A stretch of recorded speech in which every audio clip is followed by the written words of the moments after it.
Hello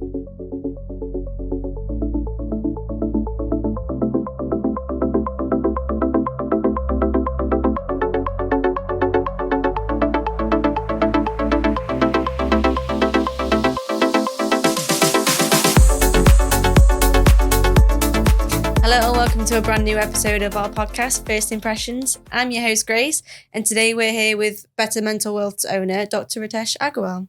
Ricky, thank you for joining us. Hi, Grace. Thanks for having me. You're welcome. Right, before we delve into mental health in dentistry, we just want to know a bit about you, your background, and how you got into dentistry. So I'm a dentist, qualified a long time ago, so feeling my age now. Got into dentistry bit out of chance, really. Didn't really want to be a dentist per se, or didn't really know what it entailed specifically. Yeah. So filled out my university form the night before it has to be handed in, like you do. Wow. And put dentistry down, and eventually went through it all. And yeah, so been practicing now. Qualified in 1999, if I'm going to show my age. Well, you must enjoy it to be doing it all these years. To be fair, really, and I enjoy it more now than what I ever have done. Yeah. Really enjoy the people that I work with, really enjoy the practice. I'm very fortunate to have patients who are just really nice. They're really good. Yeah. Yeah, so you have your own practice in Sheffield, don't you? Yeah, got a practice in Sheffield, yeah. How long have you had that for? I've owned that for the last 15 years. Oh, wow. 15 years this year, yeah. It's a fully private practice, really small, one surgery, tiny, just our little sort of work family there. Yeah, so would you say you kind of fell into dentistry then? Because I was going to ask what drew you into it, but if it kind of just happened by chance and you just went for it. Yeah, I was always sort of scientific based, and I was always going to do something based in sciences. So I really wanted to do something based in sport, if I'm honest. What was your favourite sport that you used to do? My favourite sport, I'm a massive football fan, so I'm a massive Liverpool fan. Don't hold that against me if your listeners don't support Liverpool.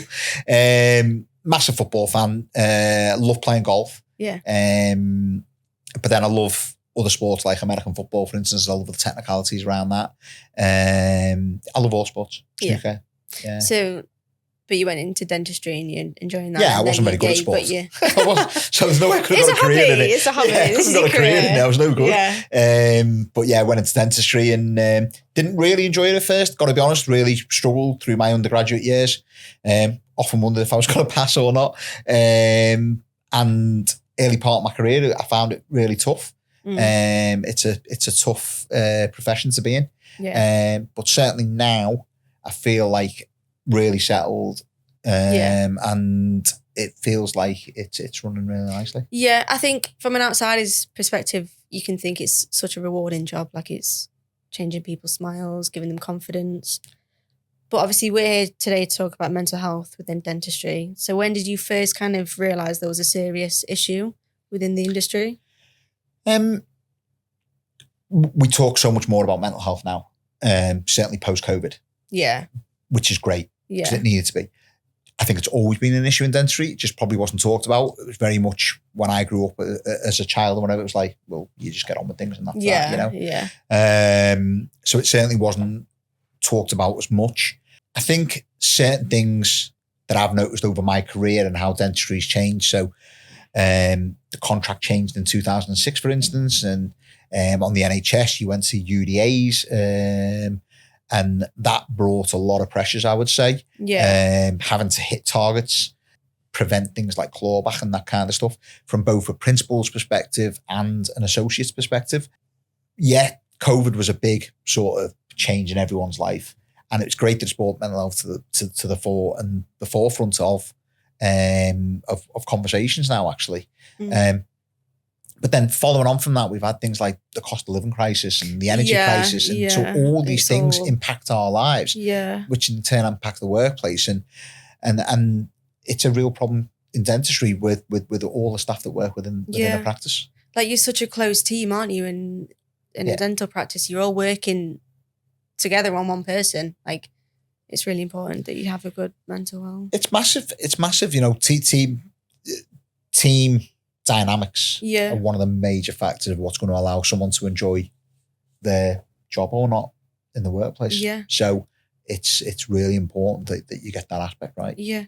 I heard you say earlier, in your personal experience, was there any like moment or something that made you really want to start working on mental health and the well-being of bettering it in the industry?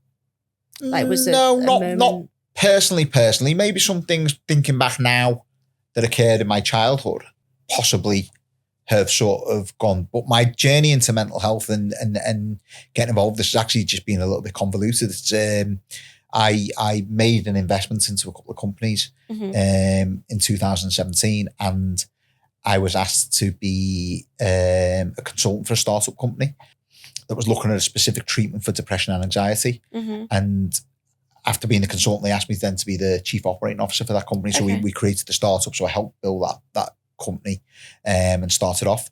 And that sort of really fueled a passion to research into how mental health is diagnosed and assessed and things like that. And it's very poorly diagnosed and very poorly assessed.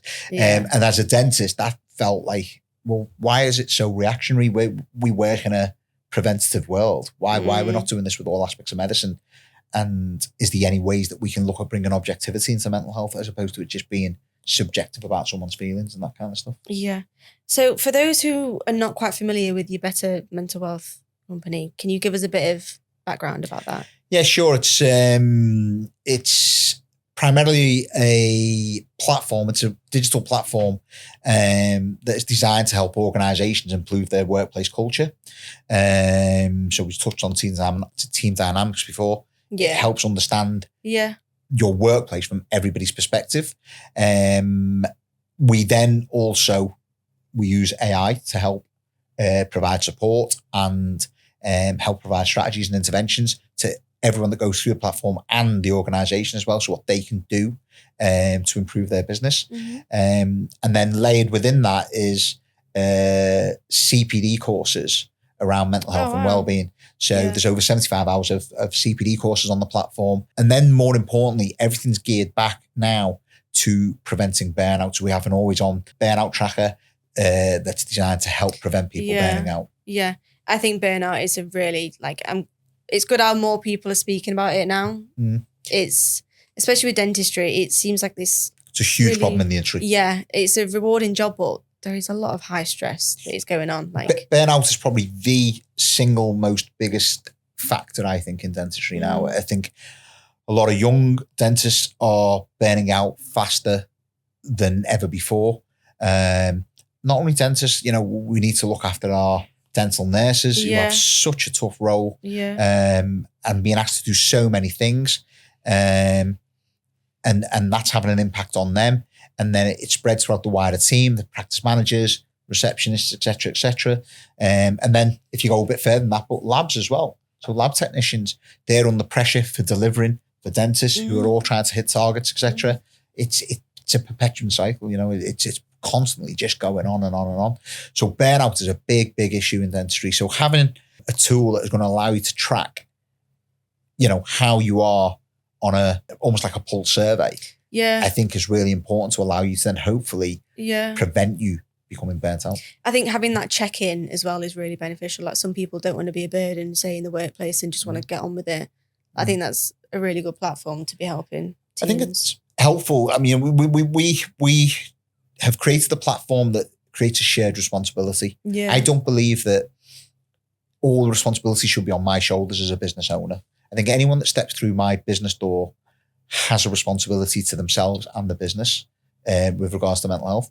So I think creating that shared responsibility of where an individual can understand themselves and practice self-care tips and look after themselves to prevent things from happening, but also having the support from their team who are now going to be well-versed in mental health and how to support people, as well as the organisation. Having that ecosystem is so important. Yeah. I think as well, it's such a high-stress job, isn't it? It's really important to be working together efficiently. Well, again, it's just dental practices are businesses. If you work together efficiently, you improve business efficiencies, therefore business outputs and profitability. So there's a wider business aspect to doing this. It's not just about looking after yourselves, but it looks after everything. Like I say, it's an ecosystem that we've got to try and build that will help improve the business as well as the team, the dynamics, etc., etc. Do you think so? It's really good that you have this and companies come to you and better mental welfare teams. But do you think for people who aren't taking that step yet, is there any signs they can look out for in their teams for something where they need a bit of help? There's plenty of free self-help strategies available online for people to understand and recognize signs and symptoms of mental illness or poor mental health. A couple of big ones. Burnout, typically, for instance, it's split into 3 factors. We've actually split it into 4, but it's split into 3 factors. One is exhaustion. So physically and mentally, you start to become more and more fatigued. And comments like, I just feel tired all the time. It feels like a real, just off the cuff, innocent comment, but actually it's not. It's probably an early sign of burnout. Disengagement or detachment's huge. People becoming disengaged within their job role, not producing as much, not producing with the same efficiency. That's a big thing.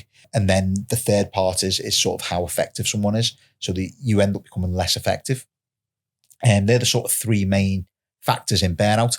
We've also added another part, which is what's the impact on me? So what are these 3 things? How are they affecting me? What's their impact on me? And that's what we measure on the burnout prevention tracker. That's what we measure, those 4 things. Yeah, I can imagine, like, especially in dentistry, it will really affect how the team's working together, and you can't really afford to be not to be 100%. People's mouths. And it's impossible to be 100%. It's impossible. But you want to be functioning at 75, 80, 85% on a consistent level. Yeah. We've got patient outcomes to deal with. I've got a responsibility to my staff. I'm a business owner. So I want my staff to feel, healthy, happy and engaged at work. And I'm not always going to get that right. Of course I'm not. But the more I can do and the more things I can put in place to support my people, the better outcomes we're going to have for everybody, patients included, which is important. Because one of the other stressful parts of dentistry is medical legal aspects. Yeah. So there's a lot of fear in the way that we practice. So dentists are practicing with this sort of fear culture because they don't want to have a claim against them. That's automatically not going to allow you to do your best work. Yeah. If we touched on sports before. If you look at elite sports, if you're playing a game and you're playing not to lose as opposed to playing to win, 2 totally different outcomes. So it's important that we give people the confidence and the environment for them to thrive in. So when you're thinking about a dental practice where the mental health team, it's been neglected a bit, they're kind of struggling, they're burning out, what happens day to day in that practice?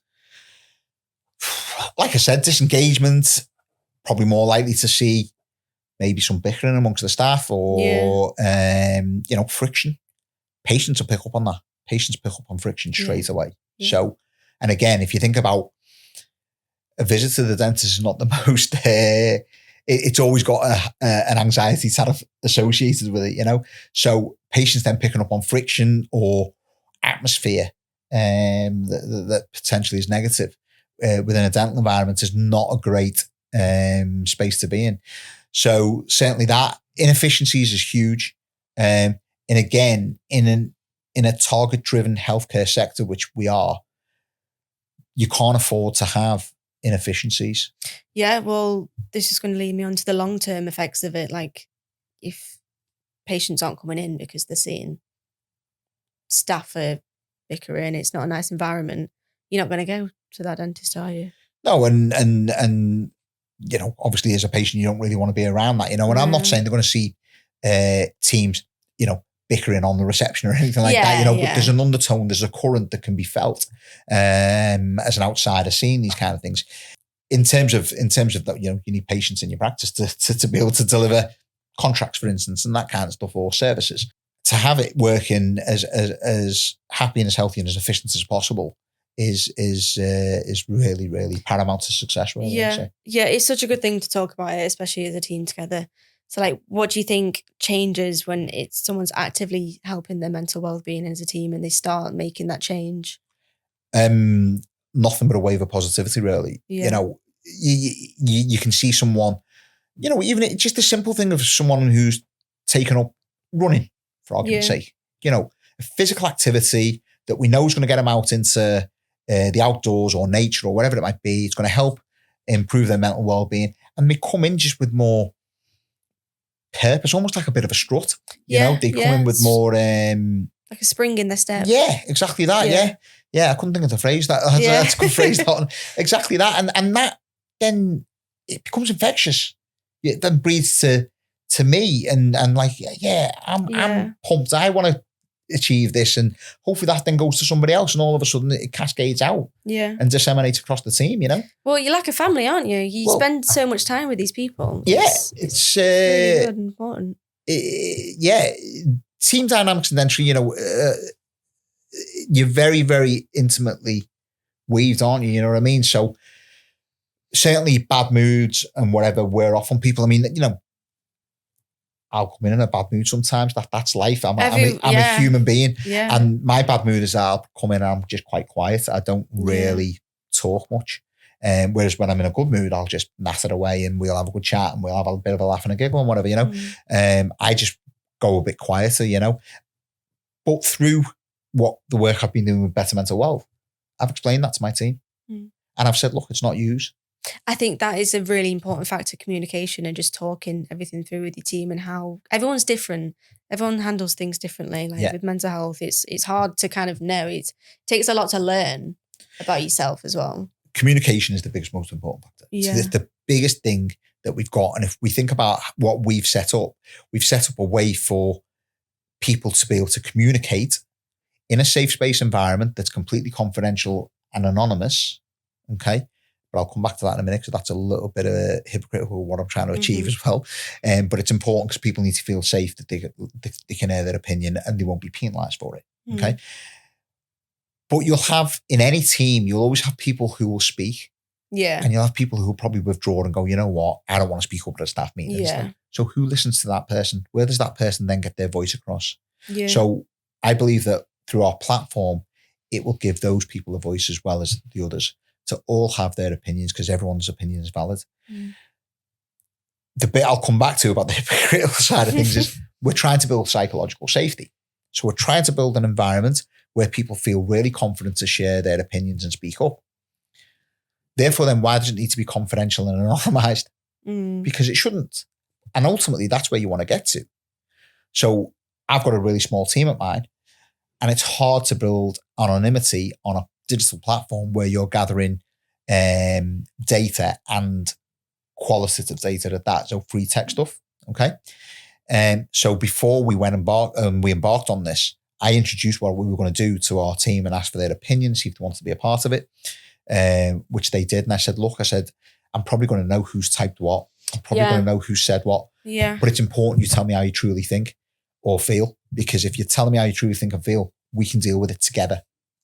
Yeah, I think that's the thing, is doing it as a team, isn't it? Like no one's, you don't have to fight the hurdle on your own. And language is so important. Yeah. You know, if you notice the words that I'm saying, you know, shared responsibility, togetherness, you know, support, everything's all about being together and trying to help people and letting them know.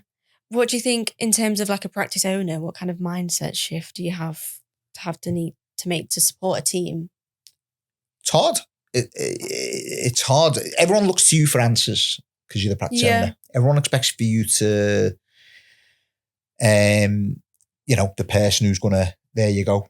But you're also a human being at the end of this with your own pressures, stresses, and whatever. So it's difficult. I think one of the biggest mindset shifts I think a lot of practice owners need to do is, I think, one, they're scared to ask the opinion of their team. Yeah. I think there's almost an element of, do you know what? I'll bury my head in the sand if I can brush it under the carpet and leave it there, whilst it's not causing me any hassles. I don't have to deal with it. Short term might work. Long term, no chance. No. So I think being bold and courageous and doing things like this is really important as a practice owner. And I think also losing ego, lose your titles, lose all that, showing your vulnerabilities and explaining to your team what your vulnerabilities are, I think is really powerful, because I think that's what will then encourage a team member to come and share their experiences and share where they may be struggling, because they feel like they can, because you've shared what you're going through. And I think I would never have done that 10 years ago. I wouldn't have. I was always the person who's just like, yeah, just tell me what you need, I'll sort it. And whatever. And I'd never think of the toll that was taken on me. Whereas now, actually, I've realized that I'm not actually helping them. I am helping them in the short term. But if you can then help an individual to see how they can help themselves, as well as have the support from you, then you're creating sustainable help, aren't you? Yeah. I think as well, like, I was going to ask some practice owners, when it comes to mental health, I think it's a bit soft or not commercially driven. What would you say to them kind of people with the ego? Not commercially driven. As in, there's no commercial outcome to support mental health. I would say there's a huge commercial outcome. Massive. It's a massive business drive. All right. Strip this back a bit. We've got a recruitment and retention crisis in dentistry. So we have to recruit. Okay. The majority of the workforce now are Gen Zs. Yeah. Okay. 2/3 of Gen Zs, so 66%, probably a little bit more, of Gen Zs are only interested in how a business is going to support their well-being. They don't care about holidays. They don't really care about their pay. They care about how they're going to be supported. That's really interesting. So that is something that we've really got to get on board with. Yeah. And then there's loads of research by companies like Deloitte. Deloitte do year-on-year research, and they say that every £1 spent on mental health and wellbeing initiatives within a workplace has a return of £4 on investment. So the ROI is there. The business case is there. The cost of absenteeism, staff turnover, and presenteeism in the UK alone is probably touching 70 billion now. Yeah. Okay. These are all things that can be affected by introducing wellbeing programs and doing more and being more proactive around promoting, mental fitness. Yeah. What do you think are some of the kind of like first steps that these people can be taking to having a better mental health? Obviously, I'm going to say, come speak to me. Yeah. Besides that, though, loads of easy steps you can take. Put as part of your agenda of a staff meeting. Yeah. Explain to people that, you want to support people where you can. Another really easy thing that can be done. So we all have to have indemnity. Okay. My first choice for indemnity is, does my indemnity provider, does my policy allow my staff to access counselling services? Okay. So if they don't, I'm not going with that provider. So that's my first criteria.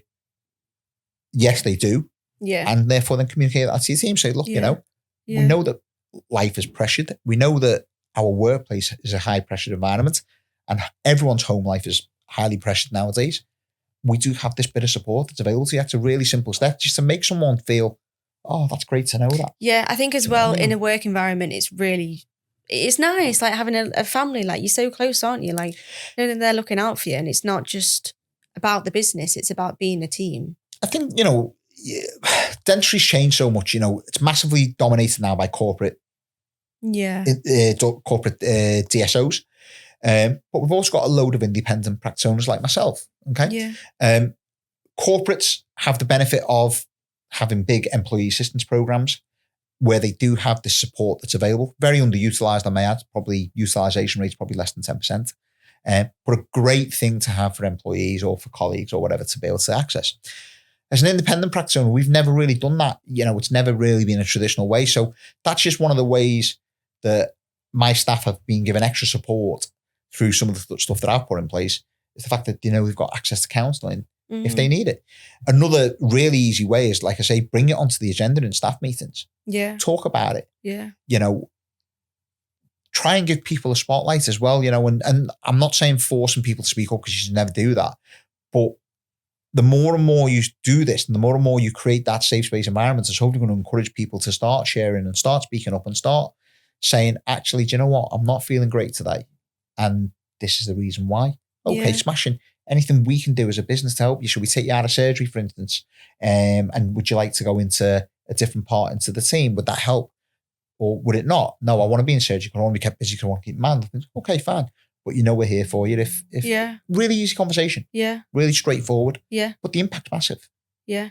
I think as well, like sometimes with burnout, like noticing other people's changing and shifting in moods, it's good to have that conversation because someone might point something out and then it might make someone spark and think, actually, no, that has been bugging me. And then overcoming that together. Yeah, definitely. Being able to recognize signs and symptoms, having an awareness and a knowledge base. So one of the courses we offer on the platform is an overview of being a mental health first aider. And that's all. Mental health first aid, a lot of businesses when it first came out thought it was the be all and end all. We do mental health because we've got a mental health first aider. Well, all the mental health first aider does is they can recognize signs and symptoms and they know where to signpost and they can offer a bit of support. But that's a great first step. I actually think that we should be doing a lot more than that, which is why we've set up what we've done.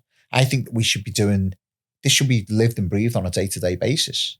We should be gathering key metrics. We should be able to measure against them and see what impact the changes that we're producing in our practice is having by remeasuring again. It's all about the 1% marginal gains. If we can keep on driving forward by 1% every single day or every month or whatever it might be, long-lasting change will take place. I was going to ask you a bit about like dentistry. Like, have you seen it personally, like a team completely decline and like not work together as well because someone's burning out? Like it's not completely declining. No, that's a hard, Yeah, but I've certainly seen team dynamics being pulled down. Yeah, due to shift in attitudes from individuals, and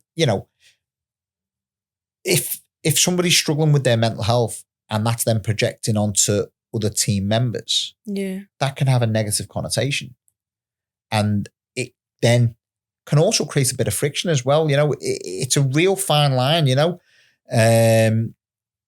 So early interventions and having support structures and mechanisms in place to try and help that individual who's struggling, and also to be able to communicate to the team who are possibly picking up more work or possibly having to do more because one team member struggling, and explaining and having those conversations with them and then supporting them through this, I think is really important to do. Yeah, it must be quite difficult. Say a practice owner isn't really that aware of the team dynamic and say someone was really struggling. Could they come to you? Does it have to be a practice owner who comes to you? It's normally done through the organisation. So it's a year-long program. Like I say, our programs are designed for to be on a day-to-day basis. But individuals can obviously come to me personally, and I'm more than happy to try and give some advice where I can. But the program essentially is for organisations. Sat behind it all, though, is once a practice is onboarded onto our platform, and the individual starts to partake into the surveys and that kind of stuff, they've then got access to resources that are always there 24/7. They've got access to self-help strategies that are always there 24/7. Like I say, the CPD courses are always there, and they're designed to promote learning and education. So they're always there, and then access to the burnout tracker as well. So could you touching on the 1-year program, could you just give us a little walkthrough of what happened? Let's say a practice was interested, they can get in touch with me. We'd normally show them the platform. They'll say, yeah, great, really like the look of that. So they want to sign up. So let's say 20 people work in a practice, or 10 people, doesn't matter the number, but let's say 10 people. And we would give the practice owner, we'd onboard them onto the platform. So they would have their own. So let's say Edge Dental, my practice, for instance, it'd have its own space on the platform. And me as the practice owner is the only person that would see the full data analytics of the entire practice. Okay. Or that could be given to the hands of practice manager or a wellbeing lead, whoever it might be that you choose. Okay. A link is then sent to all 10 people that work within the practice to invite them to take part in, to sign up to the platform and take part in the survey. Mm-hmm. They sign up, they then take part in the survey. Only they can see their own answers and their own data. I, as the practice owner, do not see their data. Okay, that's really important because that maintains confidentiality. Yeah. Okay, they take part in the survey. Takes probably 20 minutes to complete. You can save and close it to go along, or they just complete it in one go and submit it. Once it's submitted, it has locked. You can't change it. Okay. Straight away in the platform, once it's submitted, the platform will give you your own scores. So we measure across 5 key pillars. We've called it our happy index. So it stands for human, actionable, purpose, productivity, and intention. Yeah. So we're measuring across 5 key pillars. Okay. So it'll give you some scores, what you're scoring out of 10 in those 5 key pillars. And the pillars are then broken down into domains. So there's 20 domains that we're measuring overall. And we give you scores on that. Okay. Yeah. So you can see straight away the areas that you're struggling in and the areas where you're doing well. And then each domain, you're given suggestions according to your score. Okay. So it's very personalized and very bespoke. On top of all that, we've also got AI registered into the platform. So we've called it Hawkeye or Hawk AI. I'm sure I'll get sued at some point for calling it that because but I like my sport. So we've called it that. And Hawkeye will take all your data and it will give you some suggestions on what you can do. Okay. And then once you've got your data, like I say, you've got the self-help strategies, the CPD, and the always on manual and stuff. Is this something that's on their phone that they can just access? Yeah, it's fully mobile optimized. Yeah. It's not an app yet, but by the end of the year, it'll become an app. It's not an app because we're just constantly developing. Yeah. So we keep on adding new features, much to the dismay of our software team, because I keep on coming up with new ideas. But once it's done and we've got all the development finished to a certain degree, then we'll wrap it into an app. It's just a bit of a pain to get an app. No, that sounds really good. I think that's really beneficial for dentistry. Like you say, more people are talking about it now. Like it's a rise about the whole mental health, and it's not nice hearing about the whole. People are struggling in that industry. It's sad to see. To be honest with you, it is. But I think the other real positive spin on it all is that we are talking about it so much more. Yeah, and there's more and more younger people coming into the profession who are really championing this. And I love seeing that. I love seeing the fact that they care about their mental health, and that's important. And they're actually teaching older practitioners who probably have gone, well, you know what, in our day, we just should pull ourselves together and there you go. It's not really the way anymore, so hopefully it's going to allow some of them to make a change as well and maybe recognize something within themselves and make a change for the better to support their teams. So I can vouch. I think my generation we just care about it more, and there's a lot more awareness. I think back in the day, like you say, people just got on with it and didn't really do anything about it, but it was always still there. But now everyone's talking about it. Definitely. So I also think as well, one of the big things I've learned from your generation or a newer workforce coming in is how to set healthy boundaries. I'm rubbish at doing that with patients and with staff. People ask me, "Can you do something?" Yeah, I'll just do it. Yeah, I'll do it. And what I don't realize is that I'm just constantly putting on myself, which is then creating a state. I'm always in a state of anxiety almost, because I'm constantly got all these things that I'm doing all the time. Whereas some of the younger people, they're not afraid to say no. And at first I thought, I can't believe you said no. Why has that happened? And I thought, hold it a minute, that's actually right. Yeah. What they're doing is they're setting a boundary. Yeah. They're saying, I haven't got the capacity to do that just yet. It's not no because I don't want to do it. And I'm just being a bit of an arse. It's a no because they haven't got the capacity to do it. But they'll get around to doing it when they can do. And I really respect that. And that's taught me a lot as well.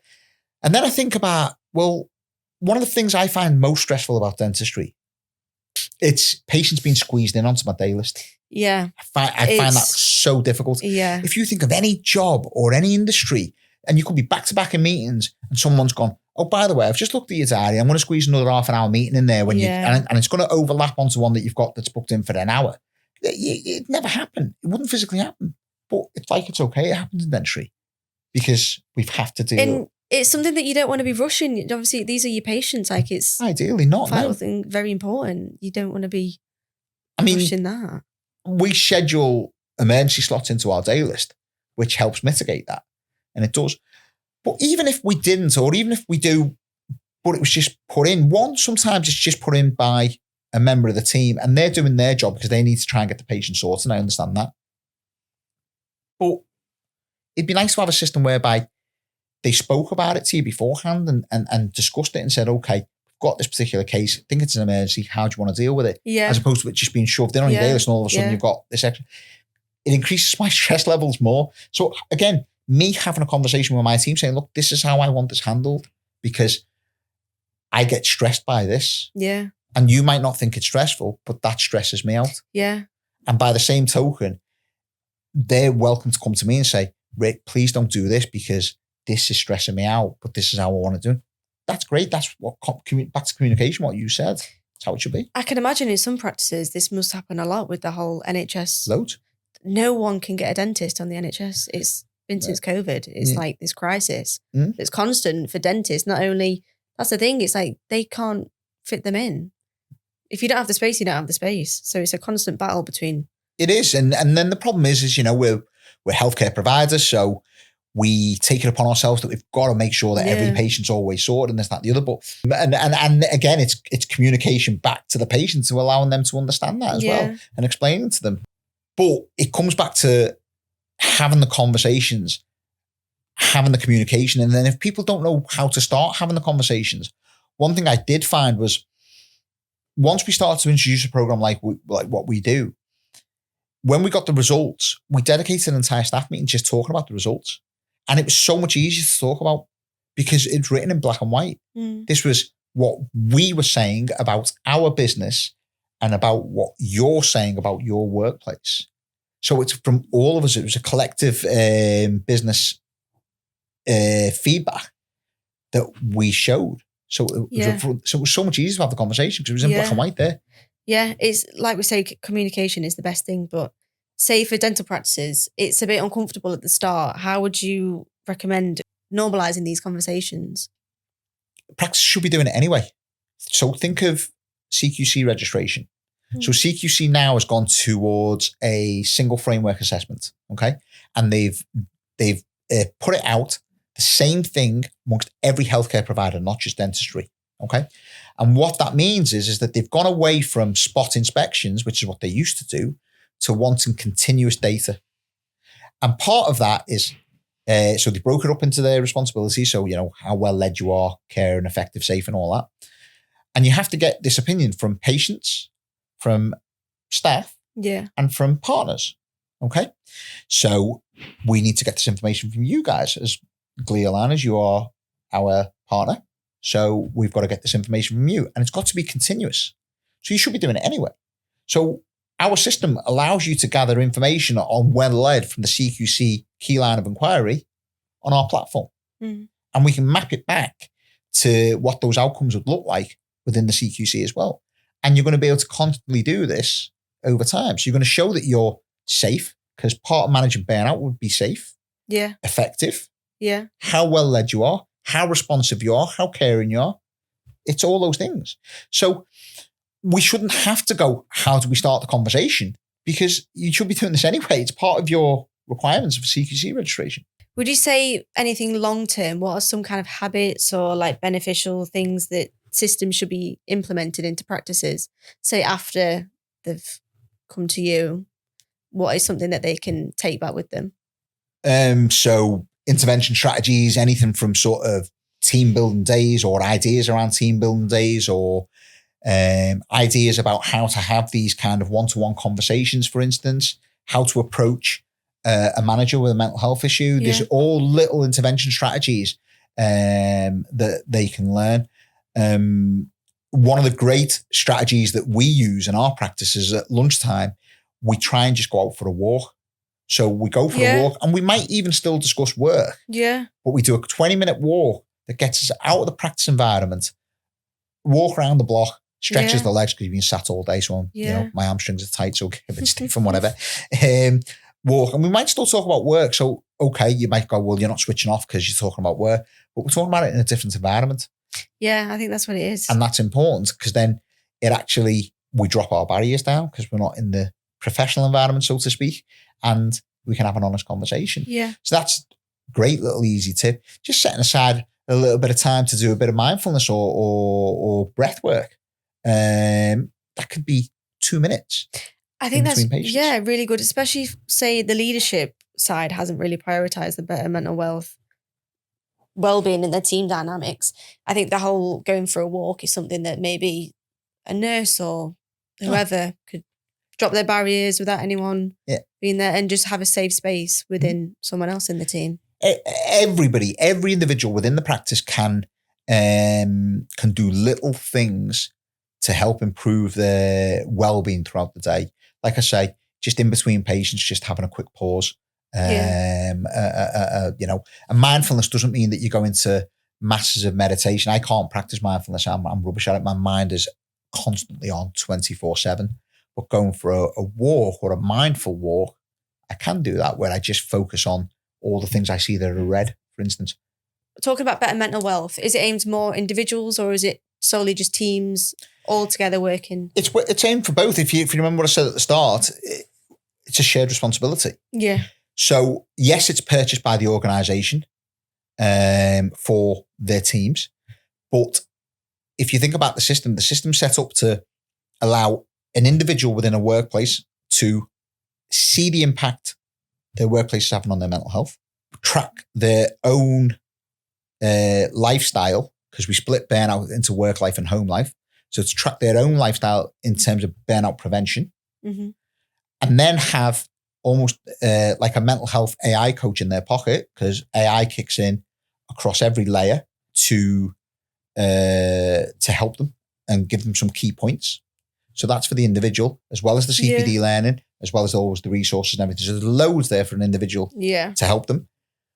But then the organisation is going to benefit from having an automated system that's going to give them information in an instant about how their whole team is thinking and feeling. We can also split data straight off. So if you had a large DSO, for instance, large corporate practice that had multiple sites, they could know how they are as a company as a whole, and then split off the data to all their individual practices. So and then what can they learn? What can one practice learn from another? Why is one practice looking really mentally healthy and the other one's not doing so well? What can we implement? Is it just personnel? Is it something else? Is it processes? Are these the kind of things that you think Better Mental Wealth separates that does so well compared to another wellbeing program? Wellbeing programs, there's loads of wellbeing programs out there, loads of different types. Ours is all around data-driven insights. Okay.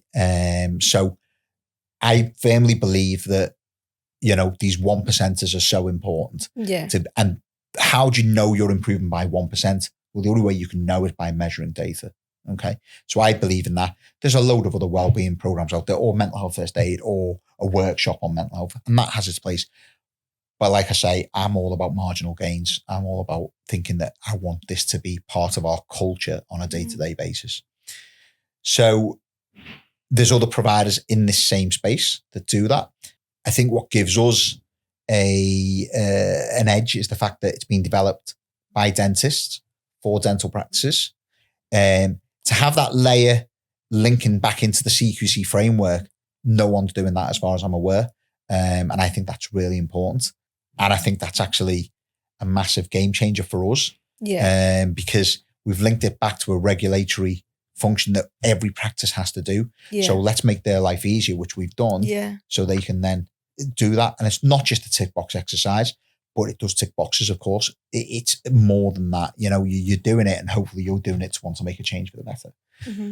So I think from that perspective, we stand apart in that. Yeah. Yeah. I think obviously with you having a practice yourself as well, that can really, you can have some inside experience that you can help give other people their practice. We're in other industries as well, so we work with sports academies, we work with hospitality sector. Yeah. We're in other industries as well. But having that insight into dentistry has allowed us to shape, because all of our questionnaires are bespoke to the industry, and we can change the questionnaires bespoke to practices if they wanted to. They had their own set of questions that fit into our framework. We can do that. And we can change it, so we can tailor make it to the practice. Again, I really believe that the big problem with mental health through the annals of time is that it's a one size fits all approach. Yeah. But that's, you said before, everyone thinks differently. It's got to be personalized. It's got to be bespoke to that individual. Yeah. So it also should be bespoke to practices or to the industry that we're in as well. So yeah, I think that's really important. Yeah, it sounds really great, everything about this platform. It's really respectable. Do you have any nice stories, successful stories? Quite a few, actually. A school that we worked with, one of the biggest bugbears for the teachers in that school, they had a shared area where they went for their lunch, but also like things like some meetings were happening at the same place. So the people that went for the lunch never really thought that they could have lunch properly in a relaxed environment because there might have been someone else doing a meeting or taking something else or whatever it might be. But they never realized that the SLT, the senior leadership team from that school, didn't realize. And through the back of our data and what came out through their results, it became apparent to them. So what they then did, they then created a separate space for people to have lunch in. Mm-hmm. And it was a really cost-effective, straightforward fix, actually. But they never knew it until they went through. It's crazy because it seems so simple, but you don't, when you're in that environment, you don't know, do you? You don't notice it because you're there all the time. It's so good at having people like you coming in and then assessing. One of the nicest bits of feedback as well, it's really tiny. It's really tiny. But one of the dentists I worked with a while ago, she worked at another practice, and this practice used our services. And like we do at the end of a program or when going through, any chance we can get some feedback, how we can improve, testimonials. Yeah. And she wrote through, and one of the things she wrote was I never speak up in staff meetings. Mm. And I felt as though this is the first time I've been allowed to express my opinion because I'm just naturally shy and I don't really like speaking up in a group environment. This has allowed me to get my opinion across. And we've made some quite big, impactful changes, and that sounds really small, but that's actually probably one of my favorite ones because of just what a small gift that was that person received, and they felt like they were heard for the first time. Yeah, I think as well, it's not even just in that certain moment in work. It must have been, like, these are things that people go through throughout their whole lives. They don't speak up. They don't talk about things. They just kind of learn this coping mechanism to just shut it down and not speak up. In dental practices, there's always people who have the confidence to say what they're going to say and speak up and whatever. And there's always people who don't, or just don't seem like they're contributing. And they can almost be looked at negatively for that. But actually, they're not contributing because they don't have the confidence or the self-confidence to do it, or they feel like they're not going to be heard. Or, there's just an innate fear there to say what they want to say.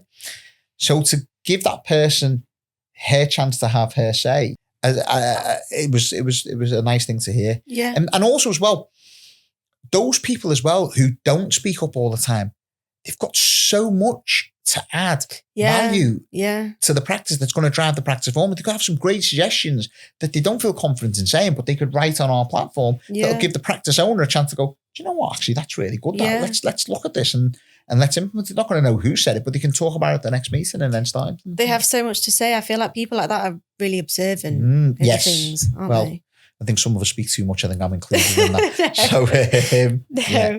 No, I think it's really important with the whole conversations, and leads me on to the next thing. When it comes to mental health in dentistry, where do you think these conversations are being led in the next 5 years? I think they're going to continue to happen.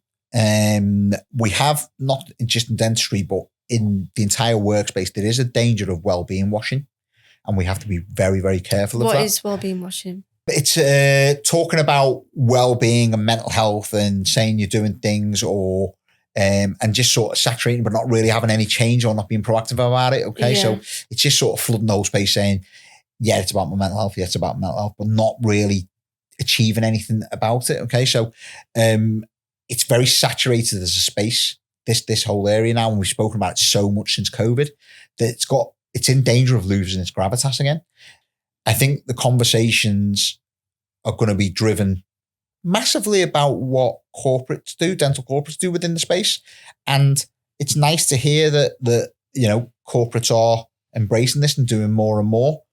I do still also hear those stories that, they're doing it, but they're not acting upon it. So yes, they're doing surveys, but then they don't implement change or not making a difference. I'd like for that to change over the next 5 years. I want workplace environments to be as healthy as possible. I think more and more younger people coming into the profession are hopefully going to look after their mental health Because on the one hand, they look after the mental health, but on the other hand, they're so led by social media. Yeah, this is what I was going to say. I think that's the thing as well. Social media, it's really easy to get tied into certain things, but then it's also a really good space for people to share stories and awarenesses about things and think, oh, actually, like that can really resonate to someone else. And then you pick up on these things. But like you say as well, it can also be the damaging thing. It's some aspects of social media are so positive, but some aspects of it are so toxic and so negative. And dentistry, I believe, is a little bit more towards the negative sides of the impact that it has. And I think a big, massive problem of this is people always, feel like they have to show up on social media for validation. I think, B, you look at all these beautiful smiles created by these influencer dentists and this, that, and the other, and you're looking at it, you're thinking, oh, well, I don't feel like I can do that, or you don't know. Because if you think of how we practice in our surgery. We don't really get we don't really get a chance to measure ourselves against our profession. Yeah. But now on social media, that's what's happening. That is. But how many people on social media put up all the bodge jobs or put up all the jobs that have gone wrong? Bodge jobs is not the right phrase, but you know what I mean. That doesn't happen, does it? No. Very rarely does that happen. So all we're seeing is perfect smiles, perfect this. I did this. I scanned the patient in 1 minute, 22 seconds. I've been scanning for 2 years. I still can't scan an upper and lower arch in less than 8 minutes or whatever it is. It takes me ages. It's not a competition. I know, but that's what is driven, isn't it? That's what's driven on social media. I still don't understand how someone scans in 1 minute, 20 seconds, by the way. I still don't get it, but obviously they can, far more talented than me. But these things, you then start to go, well, people put up their perfect lifestyle online, and why am I not like that? Yeah. And therefore then that creates self-doubt. Yeah. It erodes confidence and you slip into a spiral. Yeah. So I think it's amazing how people have embraced social media, and I think it is really good for certain things, but I think it's very toxic on others. I think as well, a bit like what you said before, it can also be the patients that they can really say these influencers are coming in. That can be quite detrimental. They could say one thing and then that could be completely twisted and that could have an effect on the practice itself. 100%. And the whole team is. And again, I think then, from a personal perspective, that's when I have to have the confidence and I have to back myself, and my team has to back themselves, and we have to back ourselves as a practice to be able to say to that patient, well, actually, do you know what? We don't believe in that ethos, or we don't believe that that's true, or do you know what? Actually, we can't meet your expectations, or, we're not, I'm not afraid to say I'm not skilled enough to do that piece of work. Let's say it's a complex orthodontic case, for instance. Yeah. Why am I going to do that when there's far cleverer people out there known as orthodontists? And also you're allowed to say no. It's fine. But there's far cleverer people out there who can deal with that case far better than I can. And that's where that patient should be going to. That is actually good care, because I'm saying I can't do it because I'm not good enough to do it. That's fine. I can live with that. Yeah. It's your career. Isn't it? This leads me to, so if every dental leader truly prioritized mental health wellbeing in the practice, what would that look like? All running a program of better mental wealth. No, what would it look like? It would look like a really happy industry, I think. I mean, that's, a bit fluffy, and we all know that that's never going to be the way. But I think if everybody prioritized and wanted to do their best and improve and promote good mental health, I think the world will be a better place. Yeah, for sure. And if we can breed that kind of ethos and that kind of concept to just wanting to try, but it's okay if we relapse, it's okay if we fail, we get back up and we go again. I think that the industry is just going to improve massively. Massively. Yeah, because there's a lot of pressure in the industry, isn't there? Just to get everything, to get everything done on a daily basis. This leads me on to one of my last questions. If you could leave dental owners and leaders with one message about mental health and leadership, what would that be? Look after themselves, understand themselves, be very self-aware. Do not be afraid to let people know if you're struggling. Yeah. As a practice owner, it's a tough life out there. I know it because I live and breathe it every day as well. So do not be afraid to tell your team, because it's not weakness. It actually takes a lot of strength and courage to do it. And in turn, also prioritize supporting your team as well, and helping them and encouraging them to speak up and help. Because not only, it's quite an emotional topic, this, isn't it? Not only will it help you individually as a person, but it'll also help them, and they will then also see that they can help themselves and that you're a safe space to come to as well. Yeah. And I think once you start doing all that, your team dynamics will improve massively. And if your team dynamics improve, your practice improves. Yeah. And if your practice improves, your patient's outcomes improve. Yeah. And your reputational value improves. And hopefully you'll be far more fulfilled within your career. That's very motivational. Because it's such a piece of the puzzle, isn't it? It can really affect your whole life and your whole team, your work life, your practice. Yeah, massive. If you have any bit of friction or any negativity, even just in a day, it affects your mood for that day. Yeah. Or affects mine. Maybe I need to learn to let go a little bit more. I don't know. Well, I do. But, it affects you. It has an effect, whether it be for a moment, an hour, whatever. So if we can start having this place whereby we have got transparency, we have got open and honesty, and we have got really good working relationships where we feel comfortable in having these honest conversations, I think that can only be for the good. Yeah. Personally. Well, I'd like to thank you for joining us on our podcast. It's been lovely to have you speaking about better mental well-being. Thank you to everyone for listening and watching another episode of our podcast, First Impressions. That was Dr. Ritesh Aggarwal on our podcast today. Thank you for joining us. Don't forget to like, comment and subscribe, and comment down below who you'd like to see next. Thank you and goodbye.